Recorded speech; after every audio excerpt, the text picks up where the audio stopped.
This is day 8 of Advent of Code 2024 Done & Go. This challenge is called Resonant Collinearity. You find yourselves on the roof of a top secret Easter Bunny installation. While the historians do the thing, you take a look at the familiar huge antenna. Much to your surprise, it seems to have been reconfigured to emit a signal that makes people 0.1% more likely to buy Easter Bunny brand imitation mediocre chocolate as a Christmas gift. Unthinkable. Scanning across the city, you find that there are actually many such antennas. Each antenna is tuned to a specific frequency, indicated by a single lowercase letter, uppercase letter, or digit. You create a map, your puzzle input, of these antennas. So for example, there is 0000, then AAA. The signal only applies its nefarious effects at specific antinodes based on the resonant frequencies of the antennas. In particular, an antinode occurs at any point that it is perfectly in line with two antennas of the same frequency, but only when one of the antennas is twice as far away as the other. This means that any pair of antennas with the same frequency, there are two antinodes, one of them either side of them. So for these two antennas with frequency A, they create the two antinodes marked with hash. So with these two, they are 1, 1, 2 away from each other, so then it'll do the same thing in the other direction. And adding a third antenna with the same frequency creates several more antinodes. It would ideally add 4 antinodes, but 2 are off the right side of the map, so instead it only adds 2. So this one is the same one again, but then you have these two where it goes 1, 2, 3, 4, 5, 4, then down. So then this one goes up 1, 2, 3, 4, and then this one is up 1, 2, 3, so this will be 1, 2, 3 down. Antennas with different frequencies don't create antinodes. A and uppercase A and lowercase a count as different frequencies. However, antinodes can occur at locations that contain antennas. In this diagram, the lone antenna with frequency capital A creates no antinodes, but has a lowercase a frequency antinode at its location. So for this one, these two would create one here. The first example has antennas with two different frequencies, so the antinodes they create look like this, plus an antinode overlapping the topmost A frequency antenna. Because the topmost A frequency antenna overlaps with a 0 frequency antinode, there are 14 total unique locations that contain an antinode within the bounds of the map. So that doesn't mean 1, 2, 3, 4, 5, 6, 7, 8, 9, 10, 11, 12, 13. So it does include it. Okay, that does seem to be the case. Okay, interesting. So let's get started. So first things first, we need to create a grid. So that'll be grid is equal to an array, actually we need to do make array, and this would be type rune, and this would be length of lines. And for line in range lines, no, we do need the index for this. We then do grid I is equal to array rune line. So what we should do, I think, would be we'll create variable antennas. This will be a map with type rune, and it will hold a list of ints. Okay, we need to make that. Okay, so we need this, or how do we do that? Oh, my bad, didn't mean to put that inside of there. There we go. So this map is going to be, it will take in the key of the antenna, and then we'll store the coordinates for it in there. Actually, this should be 2 like that. So it's going to store the coordinates within it. And then, was it frequency they called it? Or what did they name the hashes? Antinode.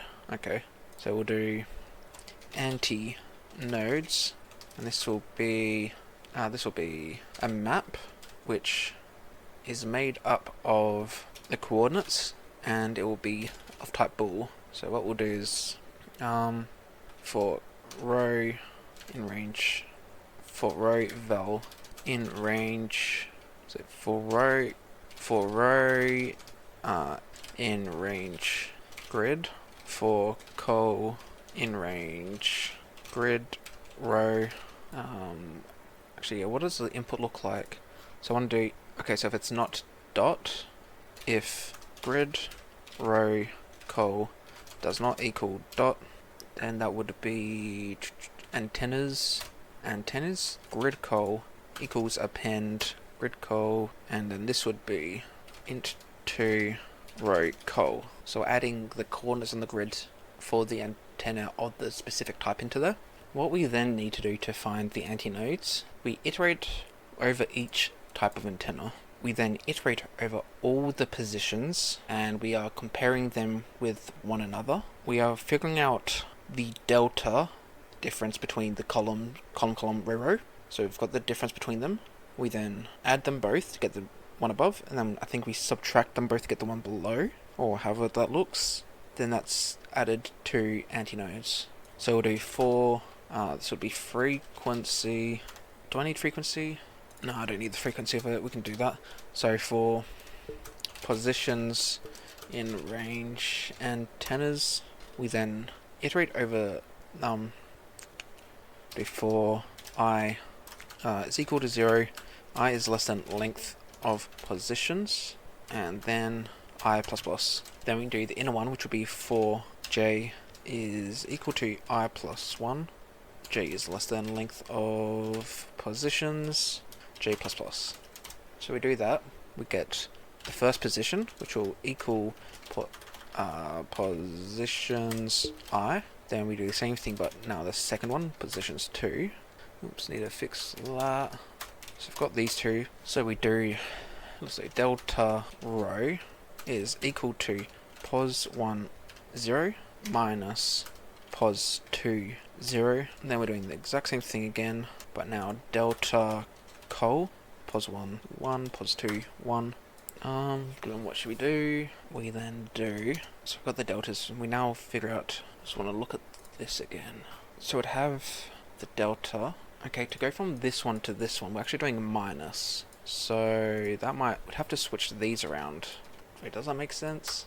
Actually, yeah, it does, because like this is like a higher number to this one, so we do this minus this, and then by adding, so that would then be a greater number. So then we do this minus the delta, which then give us this.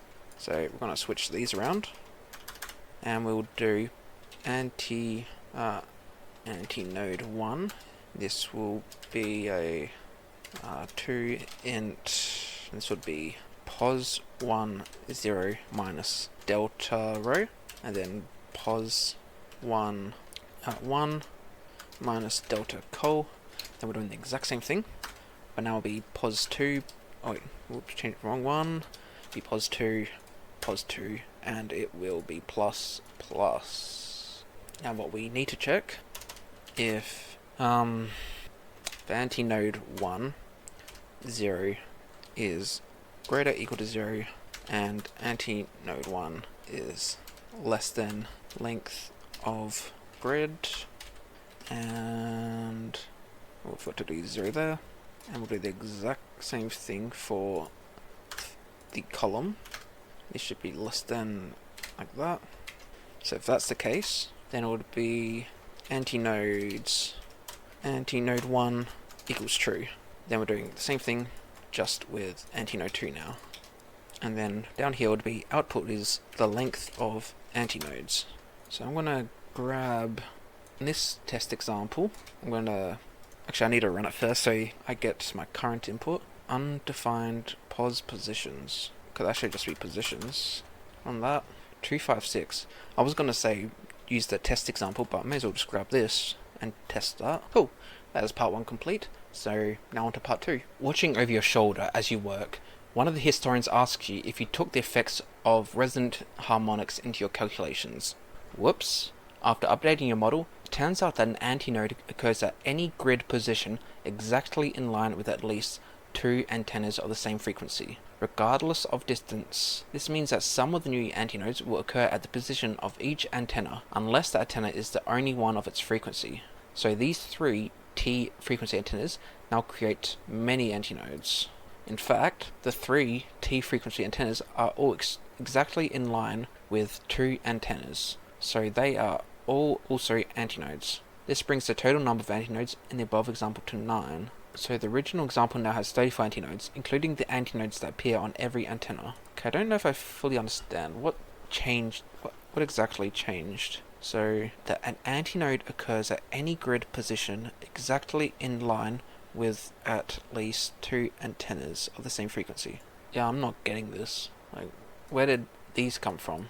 So an antinode occurs at any grid position exactly in line with at least 2 antennas of the same frequency, regardless of distance. This means that some of the new antinodes will occur at the position of each antenna, unless the antenna is the only one of its frequency. I mean, from looking at it, it looks like instead of it just being like with this one, it goes 1 2 3 1. It goes 1 2 3 1, which the first one would have only had that hash, but then it's doing 1 2 3 1 again. So I assume that that's what it's talking about. I mean, they explained it horribly. So let's look. So this one is 1 2 1. It doesn't do anything. So it's 1 2 3, just like that. Okay, I think that is what it means. It's just an infinite amount of distance instead of just one single thing. Although there seems to be so many more of these now, which I don't understand. Okay, so this one, these two, it's going a full diagonal up now. Okay, we'll just assume that's what it means. So with this one, we can basically just copy and paste the whole thing. And what is it that we're changing now? Actually, I want to double check this. 1 2 3 4 5 6. So it's including all of these as nodes. So first thing we'll have to do is, which part of it would it be? So we'll do anti-nodes. This equals true. So we're adding that to the anti-nodes. And so we've got delta row. I assume we just need to, so we'll just loop over this. So anti-node 1. We'll probably split this up so it'll be like anti-node row. Anti-node 1 row is equal to this. Then it'll be anti-node row 1 col is equal to this. Then we will do for this condition and this condition. I'll just copy this whole thing in. Anti-row less than that. Anti-node col greater than 0. And this. Then we will be adding to, this would be anti-nodes with int this equals true. Then we would do anti-node row minus equals delta row, and we'll do the same thing for the column. So we're doing that. Then we will do the exact same thing but for anti-node 2, and this would be position 2 plus plus. So we'll then copy all of this, and we would be row col row col row, and this would be plus plus. So we'd just be keep going until we have reached the outer part of the grid, which is what I think it's trying to say. So where's that test one? We'll use this. Actually, I did mention, where did I say it? It turns out that any antinode occurs at any grid position exactly in line with at least 2 antennas of the same frequency. This means that some of the new antinodes will occur at the position of each antenna, unless that antenna is the only one of its frequency. If it's the only one of its frequency. So that might mean there's somewhere there's one letter by itself. Actually, I'm gonna run it just to see if it currently works. Was 34 correct? It is, but we need to take into consideration this part. Okay, so we're getting rid of this, and we are going to start it without the delta being added to it. So it starts on the current position. So something I hadn't considered with the first one, with this for loop condition, if there's only one item, one antenna type, then this condition is already met. So 0 plus 1 is not less than this, because there's only one item in the list. So if we remove the delta, it's going to add it first, and then we're going to the next one. So let's double check we still get the right answer, which we do. So that should mean when we switch back to here and run it, we will continue to get the right answer. 1005. So let's grab that, submit it, and we did get the right answer. So that is day 8 of Advent of Code 2024 done and go completed. If you like this video, make sure to like and subscribe.